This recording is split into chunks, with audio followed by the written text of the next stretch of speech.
Disturbed. A peculiar public access podcast. Produced by John Mall and Carly Quinn. Okay.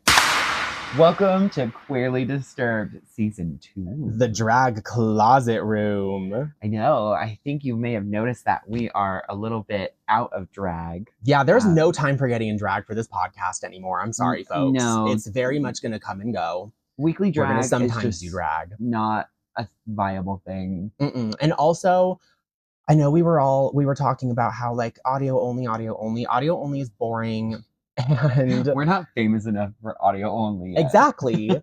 And doing camera is honestly more fun. We got our own camera set up and like mics, so we figured why not do it on our own and not have to depend on an outer studio, because honestly, I am more comfortable being in one of our houses. I am too. But yes, hello everyone, and welcome to Queerly Disturbed, the podcast season 2 from the drag closet.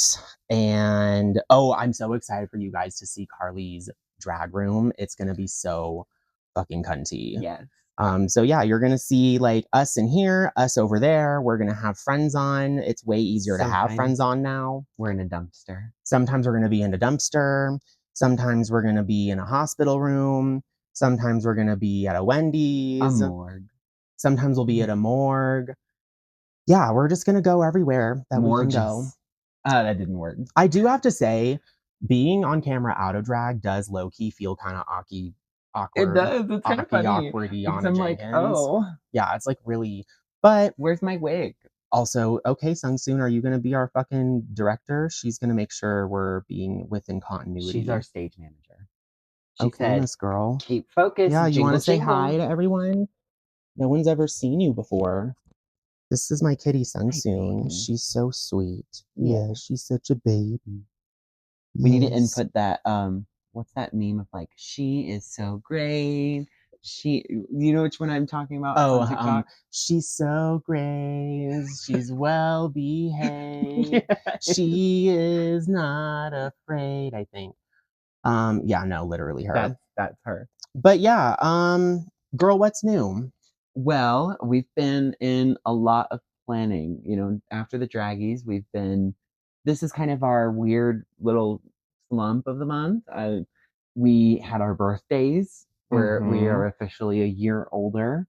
The onslaught of death comes on ever more slowly. Honestly, yeah, there hasn't really been much super duper duper new with us as far as drag stuff goes. Breaking news. John Mall and Carly Quinn are not new in drag. No, yeah, breaking news. We are just chucking along. This just in. Carly Quinn and John Mall, local D-list celebrities of Albuquerque, New Mexico, have found themselves with no new drag.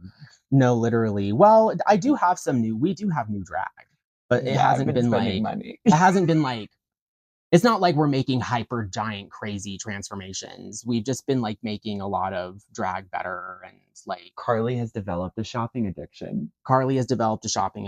Yes. I am playing with hair and making all sorts of really ugly wigs, and that's fun. Wow. And we are so excited to be planning out the Draggies for next year. Yes.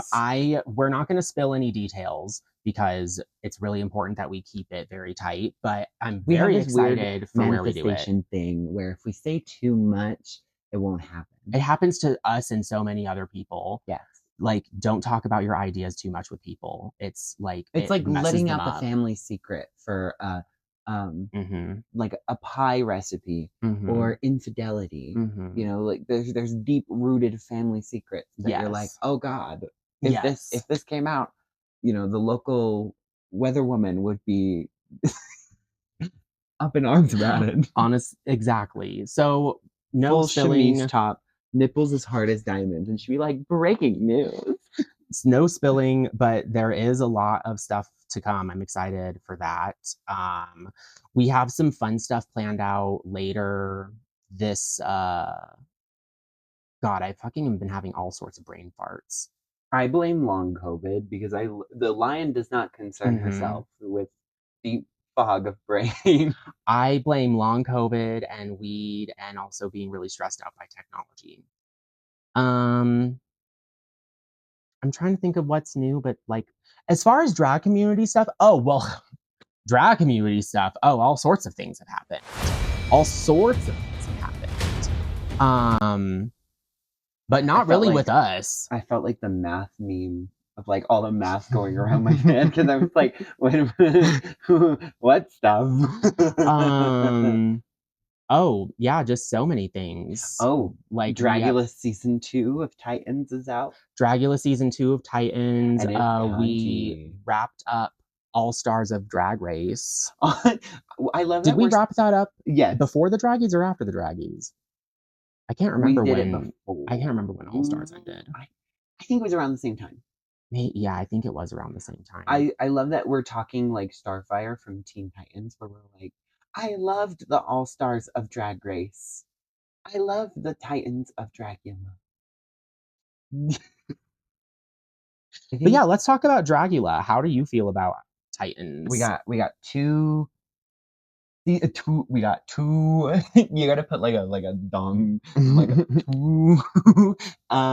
Well, I think this season is probably shaping up to be one of the best, quote unquote, all-star seasons, and even like of recent seasons of Dragula, this one's probably shaping up to be one of the best.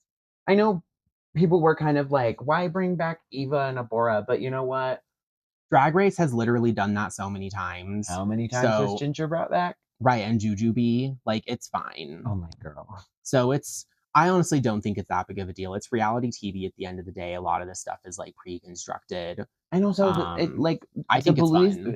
The bullies, the big bully and the little big bully and the little bully makes me sound like they're like Italian chefs and they're about to make spaghettios and they're like, I'm bully and I'm making a spaghettios. I think personally, Abora, like one of the biggest reasons that the Boulets were like, we wanted to bring Abora back because when you think of Dragula, Abora is one of the biggest names. And I'm like, yeah. And same thing with Eva. Like, it totally makes sense. And I think that it's worked really well so far. You know what's so funny? I didn't know until recently all of like the tea around Eva Destruction and like her drag journey. Do you not know about the like it's not really tea. It's just very interesting lore for her as a drag artist. Okay, there's lore. But I learned that Eva was supposed to be on Drag Race. And was she? Yeah, she was supposed to be on like season, I think she was supposed to be between season X. The last season. Oh, which season is the one that Cynthia Lee Fontaine comes back? Season 9. She was supposed to be on that, and she was the last one that was going to get put on, and then they said, never mind, and then Cynthia came back instead. Could you imagine and the Eva, timeline? Well, and that was, apparently Eva had been auditioning for a long time and had been, like, considered multiple times and never got on, and it really fucking pissed her off. So much so that apparently Eva. She changed a lot of her drag aesthetic, and then she went for Dragula, and she got on there instead. Because I remember, a long time ago when she was on America's Got Talent. Really? She was on America's Got Talent. For what? So, do you, when my first exposure to Eva, I'm sure, a lot of people will be like, I know exactly what you're talking about. But when she did that show, and she did the clown, and she did Laughing Track. Mm-hmm. Do you know what that video? Mm-hmm. So, she did that number on America's Got Talent. And they edited out the song, and they canned her. Really? Yeah. That's wild. Because America's Got Talent does not like drag. Yeah, they don't. A lot of, no. They liked, the only show like that has liked drag was American Idol. When you got Courtney Act, because Courtney Act did it. No, and that's Australian Idol. That's not even American. Jan Laguna in the third one. They did. Yes, I remember. Yeah, I'm sorry. I they was just say- laughing at the third one. Jan Laguna and There's gonna be so many clips. Jan Laguna and friends. Jan Laguna and Company. the friends we made along the way. Jan Laguna LLC. And they sell hot tubs. Oh, They're just like, hey, you want to come buy this hot tub? Jan Laguna that's LLC. so funny. But yeah, no. The hot tub only has 2 degrees to it: 150 or 57. So it's either boiling hot or just like lukewarm. I hate that. Much like Jan singing. But yeah, no, Eva Destruction is cool. Love I wouldn't Eva. mind I seeing love her Abora. here. Who else? I like Abora. I do agree, though. Here's the thing: I like Abora, but I do agree that she does very much have like a very established brand and shape that like she doesn't Birdwitch. kind of like deviate from a lot. Mhm. That a lot of the girls are like really well. A lot of the like people, the girls. I didn't want to misgender anyone. The bird. Well, okay. So Okay, I just thought okay. I guess I'm not woke. There's the moment the face put that one friend that's not woke. The performers. But the competitors all like, not all of them, but some of them are like, oh, it's the same shit. She's bringing the same shit. She said that she's not going to do anything different. Birdwitch. And like, that's fine to criticize a little bit, but it's a really iconic brand. Yeah. It's a cunty iconic brand, and it works really well for her. And no one does anything like it. So Birdwitch, yes. Yes, exactly. We put a picture, like a stock image of a bird right here, and then put a little witch hat on top. Imagine. Special guest Abora. But I want to see Abora here again. I know she was here once. I couldn't go see her because I was working. Loris was on. Oh yes, Little Miss New Mexico Pride Youth 2015. I think. Yeah, I think so. I don't know 100%, but I think Fact 2015. Fact check that for me. Fact check in the comments. If you were there, let us know. Loris left me on Red in DMs. Who else? When Zava. she was here in town, and I was like, oh, I was like, me and the girlies are hanging out. We should all chill, because she was like friends with some of the girlies I was friends with. And she left me on Red, and I was like, I'm sorry. We're gonna have so many clips of like the breaking news, or it's like Loris exclusive tea. I mean, Zava's on the new season. Mhm. What did we think of the first episode? I really liked the first episode, and it's really funny because my partner and I were watching it really, really rooting for Zav, because we both really love Zav, because we were all booked together. So Yes. Carly and me and Zav were all booked at a show in Farmington by Divide. It was super fun. And Little clip of Divide we all right got here. to like hang out, and Zav is like really cool, actually. She's pretty fun to hang out with. So we were really rooting for her, and then came the music video looks. Kayla got us at the Halloween house party. She looks in that camera like so proud of herself, and Devin and I are both like, oh, we were like, what is no? It was giving Abora as question marks. Yeah, Abora as like Question mark? Edna Mode as like the Alien? Crypt Keeper as like an alien. Well, because you remember in like Titans season 1 when they I haven't seen season 1. Oh, okay. Yeah, I have yet to. There's some drag stuff, like TV stuff, that I haven't fully caught up on, and Titans is one of them. Let me put a cigarette here. Like we'll edit a cigarette onto my. So in Titans season 1, they did the same challenge. That's like the first challenge of the classic Halloween costumes.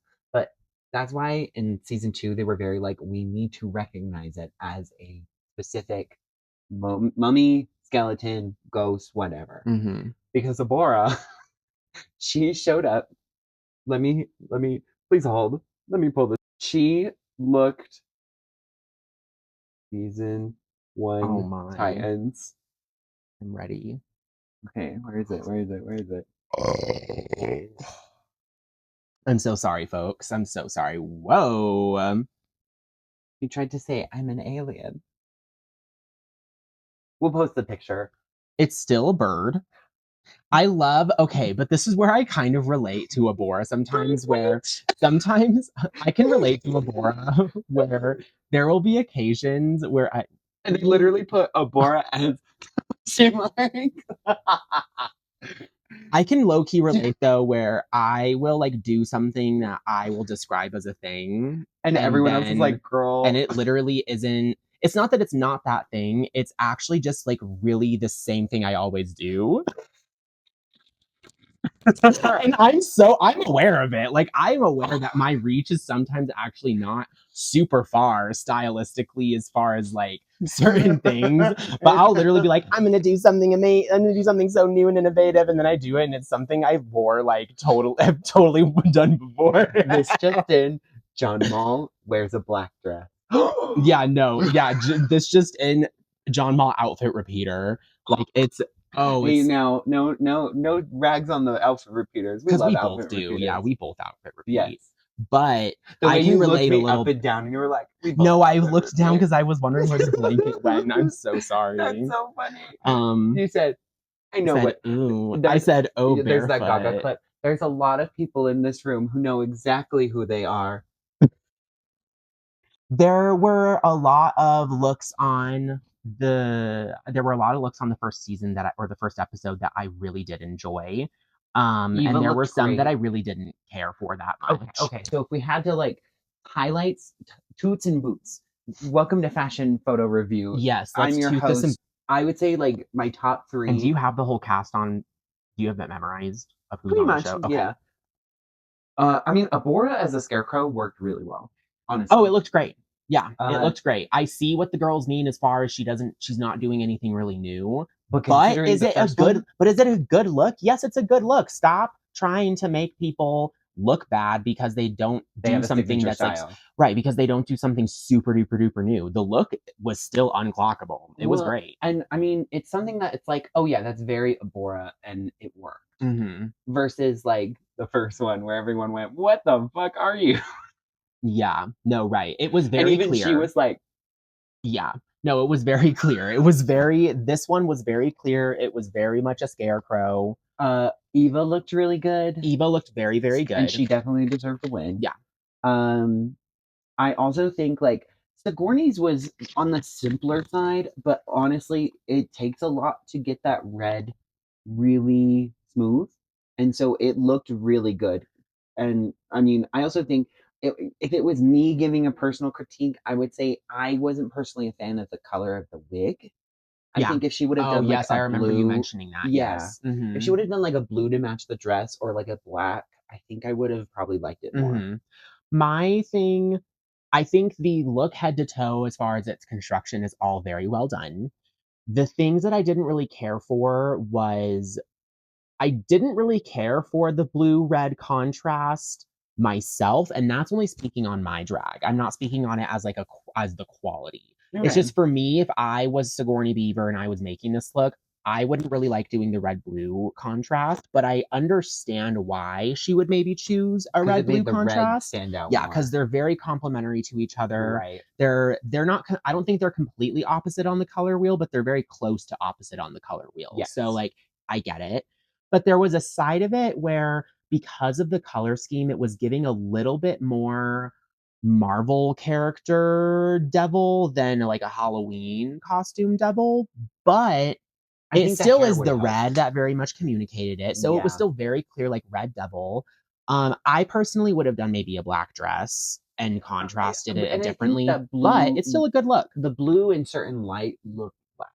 Yeah, it was a dark enough blue to me that I was like, okay. Yeah. And then I do agree with the Boulets as far as maybe contouring a little bit more down on the body, because it is super like, we all do know that Sigourney has a really good silhouette and she serves great body, and she's got great chesticles, and it's great.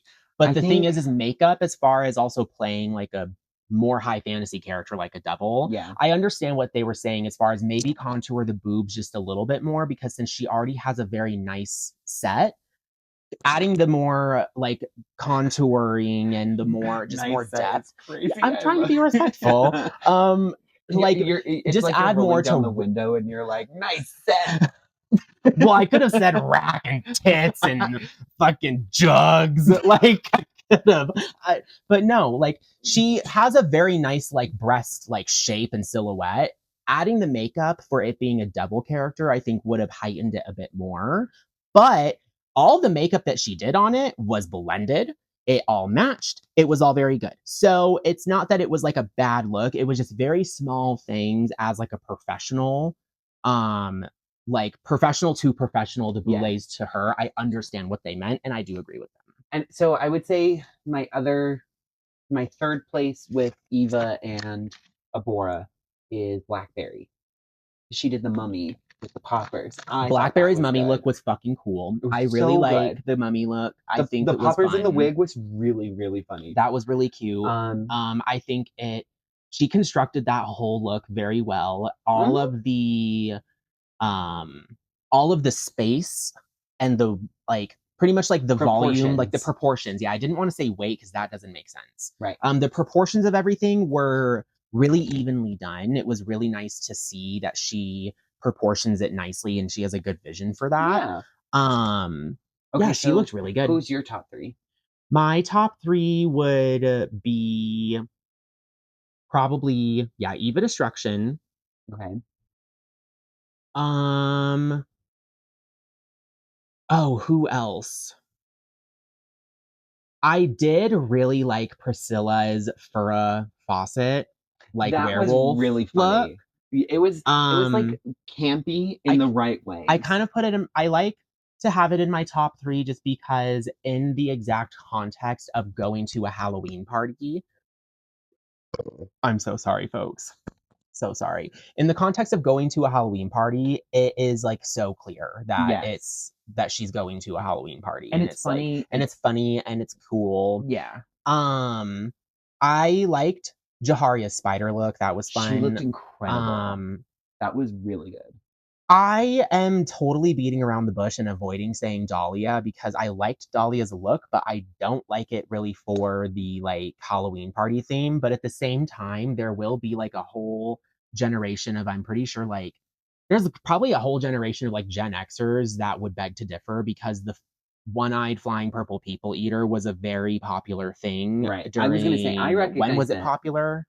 I always forget when it was popular, and I don't want to sound like a really we'll put a little thing right Gen here. Z. Put a thing right here in like a little bubble that says when the date came out.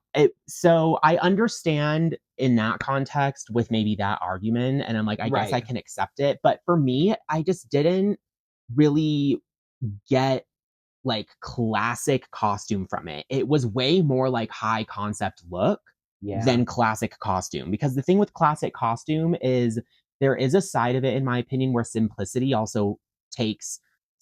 becomes a piece of the priority. Correct. Because you have to still make it look like you're in a costume at a costume party. Correct. She was in a costume, but she looked like she was in a costume to be on like Melanie Martinez's Portals tour. Yeah. Completely different things. I think that's the thing. It's like when I saw it, I got the reference. Yeah. But I also sat there and I was like, not everybody's going to get that right away. Because that's why the Boulets were like, you need to do basically like a universal monster, a mummy, a scarecrow, a Frankenstein, Dracula, a creature from the Black Lagoon. Yeah. So, okay, so as far as like the tea of that episode, I will say... Oh, wait, we didn't do the boots. Oh, we didn't do the boots. Whoops, sorry. Okay, who would I boot? So I have to boot Zav, unfortunately, and I love Zav. We love her, you, girl. Like... Love you, girl. I hope you maybe even come across this and see, but I'm gonna boot that first look. And the fact that they thought it was Nosferatu's girlfriend was kind of funny. You know, and I do want to say what I would have done as far as her idea. Mm-hmm. So her idea was she was like a ghost of some sort. But she was wearing the ghost. Yeah, and her mask thing that she's holding up is obviously like a makeshift reference to the sheet ghost with the eye holes. Right. I would have done something completely different. So there was this look that Julia Fox did that is like a wedding look, and it is a veil that she wears over her head, and it goes all the way down to her ankles, and there's a bunch of like fur, Oh, like the kind of one like that feathery. Lexi Love did. Yes, I would have made that, but in front of my face, because it's mesh and you can see me, I would have taken a bunch of stones and I would have done the 2 eye hole cutouts as stones instead of cutouts. And that's how I would have done like a classic sheet ghost Without at making the it party. And it would look high fashion. Yes. That's what I would have done instead of what Zav did. There definitely was a lot about her look that was giving. This might have been one of the last things she focused on to put together for her packet for the show. And we can kind of tell. I don't really know what the context is fully, but that's kind of the vibe. But as a regular drag look, just going out and it's not Halloween, it was fun. Okay, It was so fine. Zav. Who else? I would put Jade Jolie. Oh, Jade, not honestly, paint because her she didn't paint her arms fucking arms. and didn't know the words. And she didn't know her words, which is kind of dumb. And like, it was just not great. And who else was? Oh, Frankie Doom. and Frankie Doom. That's who I was thinking because they're I got also the kind idea, of. I just kind of forgot about it. but it was just a fursuit. Yeah, I got the idea. Just a fursuit. I agree with you. It didn't give me werewolf. No, it just gave me fursuit. JK's was a great werewolf. I loved that. I thought it was a fun one. Yeah, I thought that was with cool. Like, the pink with the like yellow highlights. I thought that was cool. Oh, gorgeous. So those are those would be my bottoms. I don't know about you. I'd say Jade, Frankie, and Zava. I would put there. Because for me, like Dahlia, I would have kept safe. It happens. I would have been like, bitch, you know the assignment, but at the same time, I would have been like, it's still a good look. Compared to not knowing the lip sync and not painting your arms. So I'd say that. Okay, so as far as some of the tea, I really personally do not care for Dahlia's character on the show. Nope. I don't care for the character she's constructed for herself to display on the show. I think being a Gen Z that is very holier than thou about substances is really prudish and weird. We should put the meme of so there's a 56-year-old woman here. Yeah, no, I see Dahlia and I'm like, the way that she holds herself, the way that she speaks, I'm like, why are you acting literally like what's her ass in the Devil Wears Prada? I probably like wait, do this real quick. Pro drugs and alcohol. No, literally. I hate it. and put like a guitar going. But yeah, I don't care for that attitude coming from someone who's like my age, because I think that we as young adults should know better than to literally act like that towards people. Right. I think it's weird. And honestly, if it is true that they were drinking a lot, then whatever. But like, and then on the other side, if Jade and Priscilla are telling the truth and they're like, we literally took a shot, and then Dahlia needs to shut the hell up and like go and just be quiet, because it just really rubbed me the wrong way. I don't like holier than thou Gen Zers being like, stop doing that, it's bad for you. I'm like, why don't you stop telling people that it's bad for you? Yes. Like, it's weird.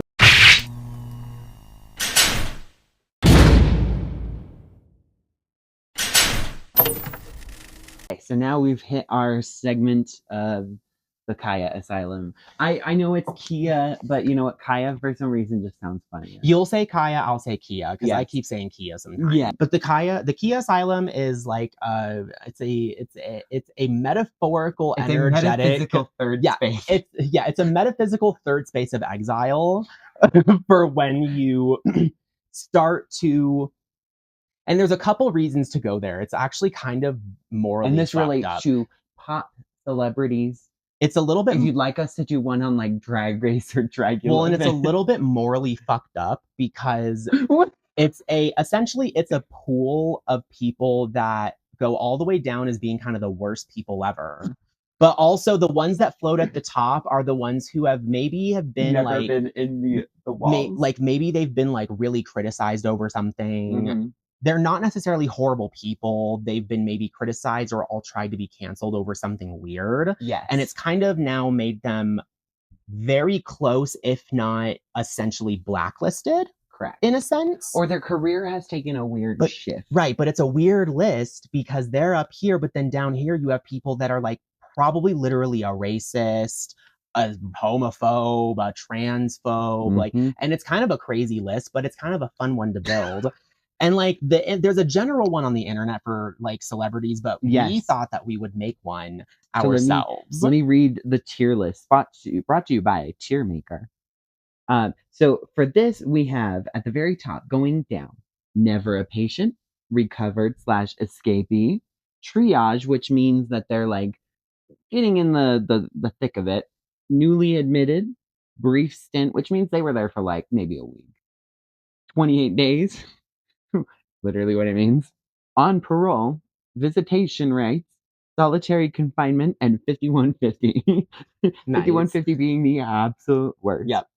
And so for today, we've decided to talk about Taylor Swift. And here's the thing, I want you to hear me out when based off of my opinion. I love that immediately after saying it, she goes, hear me out, sister, hear me out. Because she knows where I'm going to put her.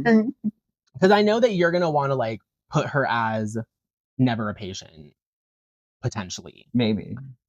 I would honestly put her between these three, potentially either recovered, escapee, or triage, because the thing is I personally think that what we're about to talk about with it, that actually was our kind of like, and everybody else's like nail in a coffin, whereas a lot of our reasoning for, I think, knocking it down, it actually goes back pretty far because we have to consider the Reputation era, because the Reputation era, I would say, was actually the never a patient. The Reputation era, or the right before Reputation era, there was something in there. She was fully gone. Yeah, there was a time where she put herself in never a patient. Well, no, I would say, okay. Because she did go away for a little. Well, and then there was the Kim K getting her going away was shit. her kayaking. Yes. But the thing is, I'd say like between that and then I'd say Lover was kind of where she was starting to get a little bit into the Kaya asylum. She was like starting to pack her bags a little bit. Yeah, she starts packing her bags. She's hearing keys jingle, but she doesn't know where it's coming from.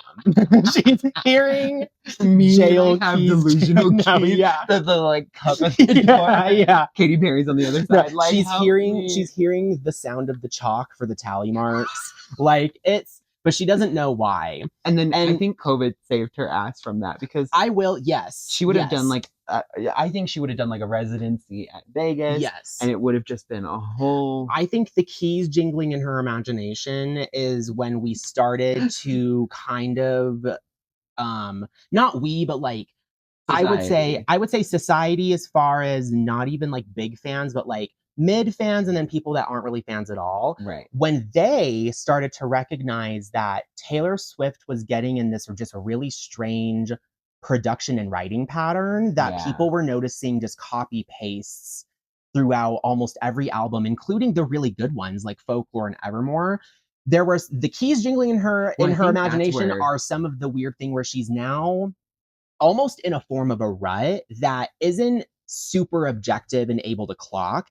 It's something we've had to really, really scan and recognize up until this very moment. That is where we put her, which is this new album release. This has been the official, like, Taylor Swift has been factory belting her shit out, and I think she's starting, the machine's getting too hot now. The machine's getting too hot. She needs a break. Yep, the computers are not programming well on this conveyor belt. It's not good. I think that, like, I would have said that with Folklore and Evermore, after, I'd say when she did the Eras tour, she was fully at Never a Patient. Yes. Like, the Eras tour is huge. I would say she's kind of in recovered, like, escapee. So she's not in the full asylum, but she's kind of hearing the jingle of the keys again. Yes. Yeah. No, yes. And also her having a very strange, like, social correlation with a lot of people who are, like, very okay with the way that our amazing president is running the country right now. And it definitely isn't looking good on her. I'm not going to be the one that is kind of in the black and white thinking world of being like, oh my God, she's totally oh my God, she's a Republican Nazi, Right. blah, blah, blah. No, what I have always thought, and we were talking about this in Taos, what I've always thought is that We Taylor, we went to Taos, by the way. That was really fun. But the thing that I've noticed with Taylor is that she's kind of doing this thing that a lot of like Democratic people are sometimes like propagated into Mhm. believing, where they kind of think that they can step into bigoted spaces and be like a light beacon of change. When in reality, they're not When really doing actually anything. that system they're walking into is fully designed to eat them up and spit them out. Correct. And you either get spit out as one of them or you get spit out as a victim of them. Correct. And it's kind of one of those things Correct. where you can't be too optimistic to change the minds of people who are literally okay with fascism. Yes. And that is the issue, because I am willing to believe that Taylor Swift isn't, a horrifically right-wing level person that is just very freaky. But do I think she's an out-of-touch Democrat? Yes, where she's kind of willing to push some of her political beliefs aside in order to financially gain from certain things and to make her legacy more foundational and whatnot. But it's going to kind of bite her in the ass at some point. Not to throw the hammer, but like, also at the same time, I literally just saw something about Kim K being like, I don't know the price of a gallon of milk. Oh yeah, and then her and her like pubic panties. That I think a lot of criticism that gets thrown Taylor's way is the stuff that should be thrown Kim's way in 10 times fold. Oh yeah, Kim Kardashian is actually like detrimental to society. Oh yeah, I remember I watched an entire video about like the Kardashian family's like direct correlation with some very like freaky people in politics that and she'll be on our list at some point too. Like people that want Project 2025 to continue to happen. Mm-hmm. She has been like directly in line with those people. It's crazy. Yes. But yeah, so Taylor Swift, unfortunately, you are being banished to not sort of. She's hearing the keys as recovered. Yeah, you are recovered. Well, I'm gonna let her be in recover because you're a Swiftie, but I personally think that she's in triage because it is getting a little. I'm like, girl, you need to PR the fuck out of your team because that necklace ain't cute. Yeah, we'll see what happens. That's crazy. I'm excited for whoever else we put in me there. too. Because we should also put drag queens in there. We should. Our next event's coming up. Oh yeah, November 7th. November 7th, we'll be doing Total Mayhem with Venus Aura. Yes, at Juno. I'm really excited for that. That'll be fun. And we have shadowy figures above us that are actually making us do this. Exactly. Exactly. Actually, not making us do it because we love doing this, but making us do it because we have total ADHD because we forget things. Yeah. And sometimes you have to hire shadowy government. Sometimes you have to hire the Illuminati to occasionally do its work with you if you have. We gotta hit it with the like. Remember how in the 2000s all the pop stars would hit it with the like. Mm-hmm. You know what? Maybe they weren't actually selling their soul to the devil. Maybe all of those people in the Illuminati are just neurodivergent, and they were like, "Hey, my eye looks really covered." They were like, "If you become part of the Illuminati, you'll get everything you want because you'll have Vyvanse now." I can't even make a triangle. I'm like, is this like a spade? I always said this looks like a spade. It does kind of look like a spade, yes. Yeah. Wait. We're actively like opening portals on accident, imagine. It's just like there's just like demons. And then it cuts to that clip of Aunt May praying on the bed in Spider-Man. Oh god. We are so back. We are so back. This is so much more fun, honestly, in our own spaces. I'm genuinely excited for you all to see the Pink Room as well. So thank you guys for also sticking with us, because I know making a production brand takes a lot of looking really cringe a lot, and I know that we have like really had some moments where it's like, what in the world are we doing right now? And ourselves were victims of the Kaya asylum. Yes, no, and I am very thankful that like a lot of our friends in the community are still like really supportive and are down. And we want to have friends. We want to have friends on too, and it's way easier to have guests on now that it's at home. Yes. So thank you so much for watching. Thank you for being here for the premiere of season 2 of QD. Have a wonderful evening. We love you guys. We're living in your Bye. attic.